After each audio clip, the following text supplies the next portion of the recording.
بسم اللہ الرحمن الرحیم۔ السلام علیکم، میں ہوں آپ کا میزبان وسیع شاہ اور آپ دیکھ رہے ہیں زبردست۔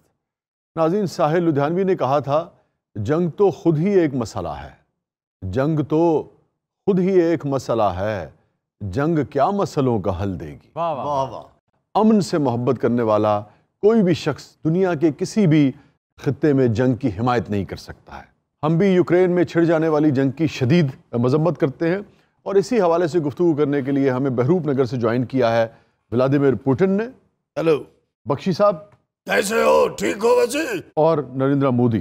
نمشکار۔ رشیا کے فوجیوں نے پرائم منسٹر پاکستان کے آگے دو باجے کیا بجا دیے، لال مفرل پہن کے بیٹھ گئے صاحب۔ اگلی گل پوچھی انہوں نے، کیسا لگتا ہے یہ ہماری دوستی بڑھتے دیکھ کر آپ؟ میں نے مودی کو کہا دیکھ پیوٹن نے چڑھائی کر دی یوکرین پہ، تو نہ کر سکا ان پہ۔ ویسے اس سارے معاملے میں پاکستان کے لیے اور پاکستانیوں کے لیے ایک سبق ہے۔ آپ کو پتہ ہے کہ آج یوکرین پر پوٹن کے حملے کی اور کئی وجوہات ہوں گی، مگر ایک وجہ یہ ہے کہ 90 کے اوائل میں ہی یوکرین کے دانت نکال دیے تھے ساری طاقتوں نے مل کر۔ ہاں، ایٹم بم نہ دیتے تو آج یہ حشر نہ ہوتا۔ ہاں، آپ دیکھیں نا، ان کے سیاستدان افسوس کا اظہار کر رہے ہیں نا کہ اس وقت امریکہ نے بھی، یورپ نے بھی گارنٹیز دی تھی کہ اپنے نیوکلیئر ویپن سرنڈر کر دو، ہم تمہاری حفاظت کا ذمہ لیتے ہیں۔ آج کوئی ان کی حفاظت کے لیے نہیں آیا۔ تو پاکستانیوں کو بھی بات سمجھنی چاہیے، اگر امن رکھنا ہے، اپنی حفاظت کرنی ہے تو اپنے آپ کو مضبوط رکھنا ہے۔ آج بھی، آنے والے دنوں میں بھی کوئی بھی طاقت دنیا کی چاہے کتنی ہی آفر کیوں نہ کرے، لیکن اگر آپ سے آپ کے نیوکلیئر ویپنز کو سرنڈر کرنے کی بات کرے، سمجھ لیں کہ وہ سازشی ہے، آپ کا دشمن ہے۔ رشین پریزیڈنٹ ولادیمیر پیوٹن تو کو پنگا لے گا جو ابھی کارروائی کرنی پڑے گی۔ یہ تو افغانستان نے آپ سے کیا پنگا لیا تھا؟ میں نے کی پتا ہوئے، میں کو تو صدر تھا۔ آپ کے جی بی میں تھے نا اس وقت؟ کے جی بی؟ میں وہ تو کے جی پڑھتا ہوں تھا، پھر نرسری پھر پہلی دوجی ہے نا۔ تو پھر بلیک بیلٹ والے کیسے نہیں دیکھے کیسے پٹک پٹک کے تھلے چھٹ رہے تھے۔ یہ جو ورلڈ ٹائیکوانڈو ہے، انہوں نے آپ سے بلیک بیلٹ واپس لے لی، کیسا محسوس ہوا آپ؟ وہ بیلٹ تو میں نے کھلی ہو گئی سی۔ مہاراج انہوں نے بحث کرن دیو، سانو راحت مل رہی ہے۔ اور تو دیکھا ہے مودی جی جو میں بندے اج کر کے پٹکے سن، ہاں بس مہاراج انہوں نے ہی پھٹکنا، ساڈے لو ہاتھ نرم ہی رکھنا ہے۔ آپ جوڈو کے تو باقاعدہ ماہر ہیں، وہ دیکھنے والے ہیں مناظر آپ کے۔ میں کہ پریزیڈنٹ نہ ہوتا، میں ہوسٹ ہونا سی، ایسا اللہ اڑا اڑا کے رکھنا سی۔ بہتر نہیں تھا کہ مذاکرات سے آپ اس معاملے کو حل کرنے کی کوشش کرتے؟ مذاکرات کی کوشش زلیسکی نہ بڑی ہوئی ہے، وہ اگو لافٹر لینا سی۔ وہ اداکار تھے نا۔ دو چار لطیفے انہوں سنائے نے، جنگ ہونے نہیں سی، انہیں گندا لطیفہ سنایا، جنگ شروع ہو گئی۔ میں نے بڑا سمجھایا، میں کہ زلیسکی اور نیٹو والے دن نے پینگا نہ بڑھا، دلیل ہوئے گا نہیں منیا، کہتا میں نیٹو جی شامل ہونا ہے، وہ دے ذہن سی کہ منی ہائیس 2 دے وچ انہوں کاسٹ کر لینا۔ مودی ویلے بیٹھا تین چاویں بھیج۔ اے جو ریسنٹلی تہاڈا پرائم منسٹر عمران خان میرے کو آیا ہے، انہیں عمران خان فون کرتا ہے، کہتا یار گل سنو، تہاڈے لیے شو چل رہا ہے زبردست، میرے کو کاسٹ کرا۔ وہ تو میں نے سمجھایا، میں کہ نہ بھائی ان کا چیک لیٹ آتا ہے۔ اچھا دیکھیے، اس یوکرین کے معاملے نے انڈین قیادت کی بھی نیندیں اڑا دی ہیں۔ ان کو سمجھ نہیں آ رہی کہ جائیں تو کدھر جائیں۔ رشیا کی حمایت کرتے ہیں تو امریکہ ناراض ہو جاتا ہے، رشیا کی حمایت نہیں کرتے تو آلریڈی رشیا پاکستان کے نزدیک آ رہا ہے اور نزدیک ہو جائے گا۔ ہم تو پھنس گئے بھائی چوہے کی کھڈ میں۔ اور رشیا کی مخالفت اس لیے بھی افورڈ نہیں کر سکتا انڈیا کہ 60% اسلحہ انڈیا رشیا سے خرید، جو نہیں چلتا۔ ہن میرے کو لیس 400 دی ڈیمانڈ کری ذرا، وہ ہمیں دے دو، چاہے مودی کی پھپھی کا رشتہ لے لو۔ اچھا ویسے رشیا کا جو میزائل ڈیفنس سسٹم ہے S-400، دنیا کے ملکوں کی رال ٹپکتی ہے اس پہ۔ ہم تو کہتے ہیں ایس نکال دو، صرف 400 دے دو۔ اچھا پوٹن، اپنے بچپن کے بارے میں کچھ بتائیے۔ سپورٹس مین رہے ہیں بچپن میں، مختلف گیمیں کھیلی ہیں۔ کون کون سی کھیل آپ کو پسند ہے؟ جوڈو، فٹ بال اور آئس ہاکی اور بینڈی؟ ہاں بینڈی کوئن نہیں، بینڈی آئس ہاکی پتہ نہیں، میں کھیلتے رہے، میں نہیں پتا۔ سردیاں آئس ہاکی کھیلنا تھا اور گرمیاں سادی ہاکی۔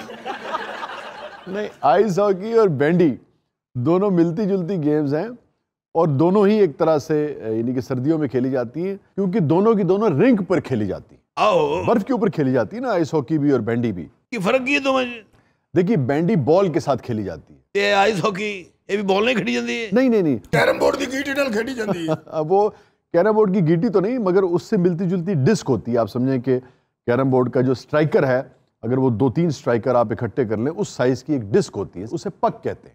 پک پک کہ پک گگرو باندھ میرا ناچے تھی یا دسو انہوں نے دوستی کر کے میں بھی چتر ہر جائی ہو گیا چلو مودی میں فون کرتا ہے S-400 کی گل تو نہیں ہوتی جدو بھی نوی فلم ریلیز ہوتی نا میں فون کر دیتا آ گٹھے ویکھیے 400 سسٹم مانگ تو ساؤنڈ سسٹم مانگ رہا ہے دیپیکا دی نوی فلم آئی دیکھی جے کون سی او گہرائیاں تھوڑی بھی گہرائی تو بڑی نظر ہے میں نے دیکھی نہیں ٹریلر دیکھا تھا پریزیڈنٹ کسی دن انڈیا دیپیکا کو ملائے آپ کو کیوں جی؟ چھوڑو جنگ کو اندروں یہ دو ہی کوئی نہیں مسٹر پریزیڈنٹ یہ بتائیے کہ یہ بات درست ہے کہ آپ کے دادا سگے دادا جو تھے آپ کے وہ ولادیمیر لینن کے اور سٹالن کے ذاتی کک تھے یعنی کہ شیف تھے ان کے لینن دا تو کوک ہونا بھی بڑی کریڈٹ دی گل یہ آپ نے بات کی ہے ویسے میں انہیں ایک گل دوبارہ نہ کرنا انہوں نے کسی دی گھر شادی ہے وہ میں نے آ کے آرڈر دین دیا S-4 دیاں 4 دیگاں لا دے اچھا وہ ڈش بنا جڑی دادا بنا دا ویسے آپس دی گل ہے شاہ جی آلو بخارے دی چٹنی دادا جی ایہو جی بنا دے سر پاویں کھا لو پاویں چلا دے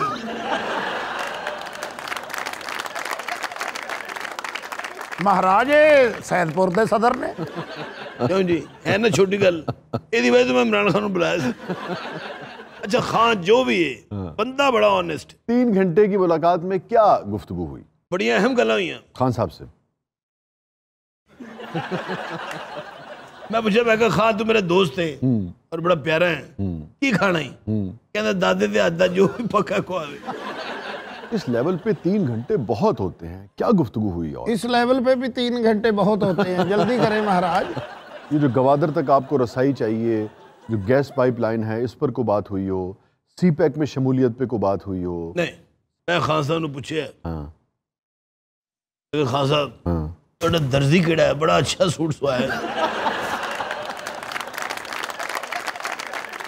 میں نے تو جگتا بھی ماری ہے اچھا اور میرا رنگا بھی لال رہتا ہے اچھا کیا جگت مار دی آپ کو میں نے کہا تھا جے تو KGB نہ چھڑدا کہ اتنے صرف تو گارڈ دی نوکری کر رہے ہونے سے پریزیڈنٹ نہیں سی بننا پھر میں کہا خان تو بھی 92 نہ جیتا تیرا بھی دان اسی لگا اچھا یہ بتائیے کہ آپ کو مہنگی گھڑیوں کا بھی بہت شوق ہے آپ نے جو گھڑیاں باندھی پچھلے کچھ عرصے میں ان کی مالیت 15 کروڑ روپے بنتی ہے اتے پریزیڈنٹ میں کونسلر ہوں یار 3 گھنٹے چاواں پیتیاں روٹی کھادی کپا کوپا لگیاں گفتگو کیا ہوئی سیاسی حوالے سے کیا گفتگو ہوئی کو اسلحہ کی خرید و فروخت کے حوالے سے کوئی بات چیت ہوئی ہو سب تو اہم گل ہوئی کیا کیا کیا کہندے نے یہ راج کپور واقعی رشیا چ مشہور سی میں گلاں بڑیاں بہت انفارمیشن شیئر کی بھائی میرا نام جوکر کی میں پھر خان کو گانا سنایا جانے کہاں گئے وہ دن خان نے مجھے گانا سنایا جب آئے گا عمران میں کہ یار گانا سنے ہے فلم کیڑی ہے میں بڑیاں فلمیں ویکھیاں میں گانا نہیں لبیا اوئے ہوئے ہوئے وہ میں تو دونوں S-400 جتے نہیں ہے کہ تو پھاڑ لیا جی ابے پیوٹن میں نے سوچا تھا تم ملے گا تو ایک بات پوچھوں گا جیڑا بدتمیز ہے میرے دل کرے دے تھی کان پھڑوا ایک بات مجھے سمجھ نہیں آئی تو جرنلوں گل چھڑ دے تو بھی ولادیمیر ہے تیرا دشمن بھی ولادیمیر ہے ولادیمیر زیلنسکی ہاں اور وہ جو لینن تھا وہ بھی ولادیمیر ہے تو بھی ملازمیر ہونا ہے جنرل بخشی یہ جو سلاوک لینگویجز ہیں یہ جو قدیم رشین جو زبان ہے اور یہ جو پورا خطہ ہے جس میں یوکرین ہے کروشیا ہے بیلاروس ہے رشیا ہے ٹھیک ہے نا یہاں کی جو زبان ہے اس میں ولادیمیر کا مطلب ہوتا ہے عظیم طاقت رکھنے والا رولر آف دا ورلڈ آپ سمجھیں یہ اس کا مترادف ہے عالم پناہ عالی جاہ یہ اس کا مترادف ہے رسپیکٹ کے طور پہ بھی جو پاورفل لوگ ہوتے ہیں Vladimir Putin Vladimir Lenin Vladimir Zelensky یوں عالی جاہ عالم پناہ جہاں پناہ میں تو عمران بھی بڑے عزت و احترام نہ بلایا سی میں کہا ہیلو ولادیمیر عمران مہاراج تھوڑا کی جاندہ ایک باری کہہ دیو ولادیمیر نہرادن مودی ولادیمیر نریندرا مودی یہ بندے دا نہیں لگتا کسی جڑی بوٹی دا نا میں جائے تو بات تانوں بھی کہنا ہے ولادیمیر وسیع جڑی گوریلا وار شروع کرنے لگے نے میرا وہ والا حالت نہیں رہ گیا جڑا امریکہ دا افغانستان جو ہے نہیں دیکھیے گوریلا وار جو ہے نا وہ دنیا یہ سمجھتی ہے کہ صرف گوریلاز لڑتے ہیں اس میں کوئی شک نہیں کہ انسان ضرور لڑتا ہے مگر ٹرین بھی لڑتی ہے ٹرین ہاں مطلب جو علاقہ اس کی ٹرین تو سیدھی جاندی کہ وہ لڑتی یہ افغانستان میں اس میں کوئی شک نہیں کہ افغانیوں نے بہت ہی جیداری سے مقابلہ کیا، مگر جو ان کا جغرافیہ ہے نا وہ اس کو بھرپور سپورٹ دیتا ہے۔ جس قسم کے پہاڑی علاقوں پر مشتمل ہے افغانستان، وہاں کون جیت سکتا ہے؟ اور گوریلا وار میں تو سوال ہی پیدا نہیں ہوتا، اوپر سے ایسے جری افغان، مگر دونوں چیزیں مل کر لیتھل ہوتی ہیں، جغرافیہ بھی اور لوگ بھی۔ یہاں یوکرین کے لوگ یقیناً اپنے ملک کے لیے لڑنا چاہیں گے۔ زیادہ تر جو یوکرین ہے وہ میدانی علاقے پر مشتمل ہے، فرٹائل زمین ہے، گندم اور پتہ نہیں کیا کیا اگاتے ہیں۔ 25% گندم تو سارے جہان کو وہ سپلائی کرتے ہیں، یوکرین والے۔ جی جی جی۔ تے ساڈا آٹا ہی نہ بند کر دیں۔ اور تھوڑا سا ان کا علاقہ ہے جو پہاڑی ہے، جو کارپیتھین ماؤنٹینز ہیں، بس وہ، مگر باقی یوکرین تو میدانی علاقے پر مشتمل ہے۔ اب میدانی علاقے میں گوریلا وار لڑنا ایک ڈیفرنٹ چیز ہے، اور افغانستان جیسے جغرافیہ پہ لڑنا ایک ڈیفرنٹ چیز ہے۔ مجھے نہیں لگتا کہ یوکرین میں اس قسم کی گوریلا وار کا آپ کو سامنا ہو سکتا ہے جیسا امریکنز کو افغانستان میں تھا۔ جی یوکرین میں افغانستان بلا کے جنگ لڑا پھر کی کہتے۔ اچھا تمہیں پتہ شاعرہ دی دانشورہ دی میں بڑی قدر کرنا۔ اور رشین رائٹرز کا دنیا میں ایک اپنا مقام ہے۔ کیسا کیسا دوستویسکی ساڈا کی وڈا نام او ہے۔ یس، گورکی، پشکین، ٹولسٹوئے، اچھا باقی چیخوف۔ میں اینو S-400 تھا آیا نا، ایدی چیخوف نکل جانی۔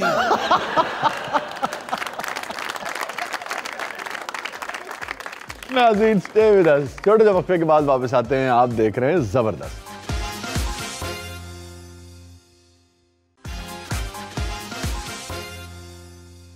ویلکم بیک ناظرین، زبردست میں ایک بار پھر خوش آمدید۔ وقت ہوا ہے داستان گو کا، اور آپ جانتے ہیں کہ اس سیگمنٹ میں ہم مولانا روم کی، شیخ سعدی کی اور دیگر دنیا بھر کی جو حکایتیں ہیں وہ شامل کرتے ہیں۔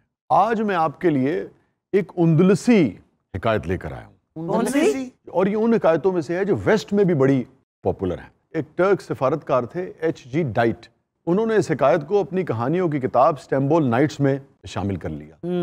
فکشن تو پہلے بھی تھی ایک طرح سے حکایت، مگر اس کو باقاعدہ ایک کہانی کی شکل دے دی انہوں نے، اور اس کا نام رکھا انہوں نے ان دا پاشاز گارڈن۔ اور اس کے بعد پھر یہ امریکہ میں اور ویسٹ میں جب چھپی ہے تو بڑی پاپولر ہوئی ہے۔ بہت ہی دلچسپ حکایت ہے۔ میں بار بار اس لیے کہہ رہا ہوں کہ جب میں حکایت آپ کے ساتھ شیئر کروں گا تو آپ خود لطف لیں گے کہ یار یہ بہت ہی ڈیفرنٹ نوعیت کی حکایت ہے۔ تو بہرحال اس کی پہلے کاسٹنگ کر لیتے ہیں۔ 3 اس کے مین کردار ہیں۔ ایک امیر اور رئیس سوداگر ہے اندلس کا، اور ہے ادھیڑ عمر، یعنی کہ تقریباً 60 برس سے زیادہ کی عمر ہے اس کی، اور نوری بے اس کا نام ہے۔ ساڈے تے شاہ جی کو 60 سال دا ہے ہی نہیں یار وہ ہے تو بڑی عوامی نوعیت کی بات، وہ کہتے ہیں نا اس پگول کچھ نہ پول۔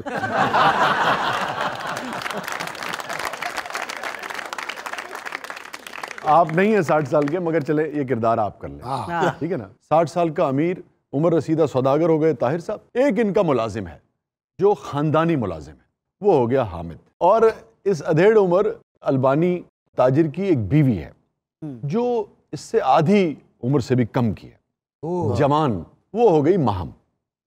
بندہ تے ہوئی ہے، میں سمجھی میرا نام لین لگ گیا۔ انہوں نے بیوی دا کہا دمبے دا۔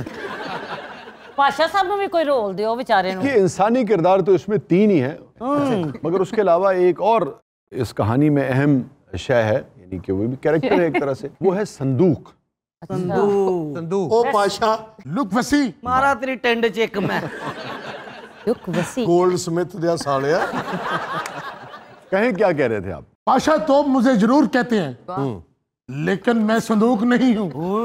اچھا تو مجھے ضرور کہتے ہیں۔ تو میں نے تو صندوق نہیں کہا آپ کو، مگر آپ چاہ رہے ہیں کہ یہ مجھے صندوق بولے۔ یہ تہاڈے نال اتنا فری ہے بھی ہیلے کالج پڑھدا رہیا جی۔ نہیں یہ ہیلے نہیں ہے، کسی ہالے کون۔ اچھا دیکھیں، آگے بڑھنے سے پہلے میں پھر آپ کو بتاؤں کہ اس حکایت میں جو کمال ہے نا، اس کو آپ جو دنیا کے پیمانے ہیں، جو رائج الوقت، سکہ رائج الوقت جو پیمانے ہیں زندگی گزارنے کے، اس پر آپ اسے لاگو نہیں کر سکتے۔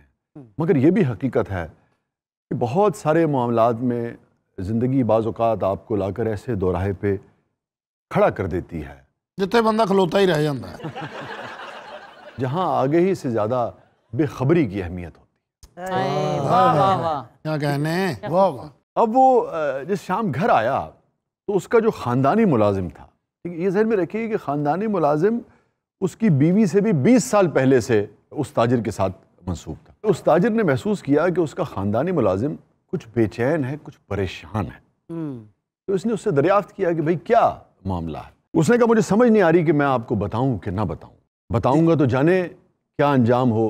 بہرحال تاجر نے جب استفسار کیا تو پھر خاندانی ملازم نے اس کو بتایا کہ وہ کچھ سودا سلف لینے کے لیے باہر گیا ہوا تھا۔ جب واپس آیا تو اس نے محسوس کیا کہ اس کی بیوی کچھ مشتبہ حرکات کر رہی ہے۔ میں بھی کہنا تسی ایڈے مہربان میرے تے قاتل ہی ہوئے۔ تاجر نے یہ گل سن کے کیا ہاتھ سٹ، میں نے پتا ہے لعنت ہو جا تاجر تے۔ تو اس اندلسی تاجر نے اس سے پوچھا کہ کیا معاملہ ہے؟ تو اس نے کہا کہ آپ کے بیڈ روم میں جو ایک خاندانی صندوق ہے، جو آپ کا جدی پشتی صندوق ہے، تو تاجر نے کہا اس میں تو میرے بزرگوں کے جو پارچہ جات ہیں، جو کپڑے ہیں وہ رکھے ہیں، کیا ہوا اس صندوق کو؟ تو ملازم نے کہا کہ ہاں اس میں کپڑے تو ہیں، مگر آپ جانتے ہیں کہ اس کا سائز اتنا ہے کہ اس میں کسی شخص کو بھی چھپایا جا سکتا ہے۔ تینوں غیرت نہیں آ رہی؟ تو غیر بندے لکاننے ہیں ابھی یہ ثابت نہیں ہوا، لیکن جڑا کھلا ڈلا ہے 4-5 بندے آ گئے۔ بہرحال اس اندلسی تاجر نے پوچھا کہ کیا ہوا اس صندوق کو؟ اس میں کپڑے تھے، کپڑے ہی ہوں گے۔ ملازم نے کہا نہیں، مجھے لگتا ہے کہ اب اس میں کچھ اور ہے۔ تاجر پریشان ہو گیا، اس نے ملازم سے کہا یار تم جو کہنا چاہتے ہو کھل کے کہو۔ اس نے کہا بات یہ ہے، جب میں کمرے میں گیا تو بیگم صاحبہ نے مجھے اس صندوق کے پاس جانے نہیں دیا۔ مجھے لگا کہ ایک وفادار ملازم کی حیثیت سے میں یہ بات ضرور آپ کے علم میں لے کر آؤں، اس سے زیادہ میں کچھ نہیں جانتا۔ بہرحال وہ اندلسی تاجر اپنے کمرے میں گیا تو اس نے دیکھا کہ اس کی نوجوان اہلیہ اس صندوق کے پاس اداس اور پریشان بیٹھی، وہ جو جدی پشتی صندوق تھا۔ اچھا یہاں ایک بات بہت اہم ہے کہ اس شادی کو تقریباً 12-14 سال گزر گئے تھے، مگر تاجر کی نوجوان بیوی نے ان 14 برسوں میں ایک لمحے کو بھی کوئی ایسا کام نہیں کیا تھا جس سے تاجر کو گلہ ہو یا اس سے لگے کہ اس کی بیوی اس سے محبت نہیں کرتی، اس پر جان نہیں چھڑکتی یا اس سے وفادار نہیں ہے۔ امیر اندلسی تاجر نے اپنی نوجوان بیوی سے کہا میری بے چینی ودی جا رہی ہے، جانو مینوں دسو اس صندوق وچ کی ہے؟ آپ مجھ سے اس لیے پوچھ رہے ہیں نا کہ آپ کے ملازم نے آپ کے دل میں شک ڈال دیا ہے، آپ کا اعتبار اٹھ گیا ہے مجھ سے۔ نہیں یہ گل نہیں جانو، یہ صندوق بڑا چول ہے۔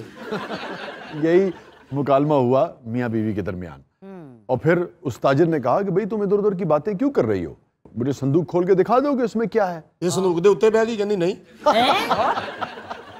انہیں صندوق نے شرما کے پھٹ جانا ہے۔ بیوی نے کہا کہ میں صندوق نہیں کھول سکتی۔ اس نے کہا کیوں، اس میں تالا پڑا ہے کیا؟ اس نے کہا جی ہاں اس پہ تالا پڑا ہے۔ اس نے کہا چابی تو ہوگی تمہارے پاس؟ تو بیوی نے اپنے لباس میں سے چابی نکال کر ہتھیلی پر رکھ دی، مگر اپنے ہاتھ میں تھامے رہی۔ انہوں نے دی تھی چابی؟ نو، اس کو نہیں دی، اور اس نے کہا کہ چابی میں تمہیں تب دوں گی جب تم اپنے اس خاندانی ملازم کو نوکری سے نکال دو۔ یہ تو کدی ہو ہی نہیں سکتا۔ اس کو تم نوکری سے نکال دو، چابی میں تمہیں دے دوں گی، تم کھول لینا صندوق۔ میں ملازم رکھاں گا، بیوی یہ آپ کو مجھ سے زیادہ عزیز ہے؟ انہیں تو رشتہ کرایا سی، یہ اور کرا دے گا۔ امیر تاجر کی ہتھیلی پر چابی تھی، مگر چابی بیوی کے ہاتھ میں تھی۔ اس نے چند لمحے کو سوچا اور اسی وقت اس نے فیصلہ صادر کیا اور اپنے دیرینہ ملازم کو، جو کہ اس کا خاندانی ملازم تھا، اس نے اسی وقت کھڑے کھڑے نوکری سے برخاست کر دی۔ جوان بیوی نے چابی چھوڑ دی۔ اچھا، چابی آ گئی ادھیڑ عمر تاجر کی ہتھیلی پہ۔ بیوی نے کچھ نہیں کہا، خاموشی سے مگر پریشان کمرے سے باہر نکلی۔ اب آگے حکایت بیان کرتی ہے کہ کمرہ ہے، صندوق ہے، اور اس نوجوان بیوی کا ادھیڑ عمر امیر شوہر ہے جو کہ ایک تاجر ہے، اور چابی اس کے ہاتھ میں ہے، اور وہ سوچ رہا ہے کہ صندوق کا تالا کھولے یا نہ کھولے۔ ایک دفعہ مرو، جو ہو گیا ٹھیک ہے۔ اچھا جی، پہلے آپ لوگ گیس کریں کہ اس امیر بوڑھے تاجر نے، جو کہ ایک نوجوان بیوی کا شوہر ہے، صندوق کا تالا کھولا یا نہیں کھولا، یا اسے کھولنا چاہیے تھا کہ نہیں کھولنا چاہیے تھا؟ ویسے شاہ جی نہیں کھولنا چاہیے، انہوں چاہیے تھا ملازم دے ہوندے ہی صندوق کھولے، دودھ تا پانی ہو جائے۔ یہ مطلب ہے ہویا کہ انہوں اپنی بیوی تے اعتبار نہیں سی۔ ہاں یہ ایک پوائنٹ ہے نا، یعنی بیوی تے اعتبار کرے اور صندوق وال ویکھ کے کڑی جائے۔ آپ دیکھیں نا کہانی میں اب تک اگر آپ غور کریں تو اس حکایت میں اب تک شک کے علاوہ کچھ نہیں ہے۔ آئے اور میری ضلالت تو علاوہ کچھ نہیں۔ نا جی شک دور کر دینا چاہیے نا، اس طرح زندگی نہیں گزر سکتی۔ درست، میں تو آپ چاہے سے کہا تھا گھر صندوق ہوے نہ ہوے 65 سال دی عمر وچ بیاہ کراونا نہیں چاہیے۔ چلو نہ کھولے جی تالا، صندوق چکے ان جا کے نہر سے چھوڑ دے۔ کیا جی پھر حکایت میں کیا کیا تاجر نے؟ دیکھیے بھائی، حکایت میں جو تاجر تھا اس کے اور ہنی صاحب کے خیالات بہت ملتے جلتے تھے۔ اس نے کچھ دیر سوچا، اور سوچنے کے بعد اس نے اپنے ملازمین کو بلوایا اور اس صندوق کو اٹھوایا، اور اس کی جاگیر کا جو آخری کونا تھا وہاں کسی نامعلوم مقام پر اس نے اس صندوق کو دفن کر دیا۔ اس کے بعد حکایت یہ کہتی ہے کہ صندوق پھر گھر آ گیا کہ جب تک وہ ادھیڑ عمر تاجر نوری بے زندہ رہا اس کے گھر میں نہ کبھی صندوق کا ذکر ہوا نہ اس کے خاندانی ملازم کا ذکر ہوا. اس تاجر نے کرو الماریاں صندوق منجیاں ساریاں چکواتی. نہیں تو شاہ جی مینوں ملازم کیوں بنایا, مینوں بھی دوسرا صندوق ہی بنا دیندے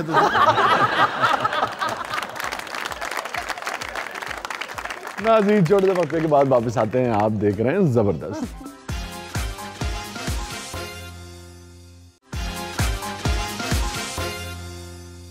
ویلکم بیک ناظرین, زبردست میں ایک بار پھر خوش آمدید.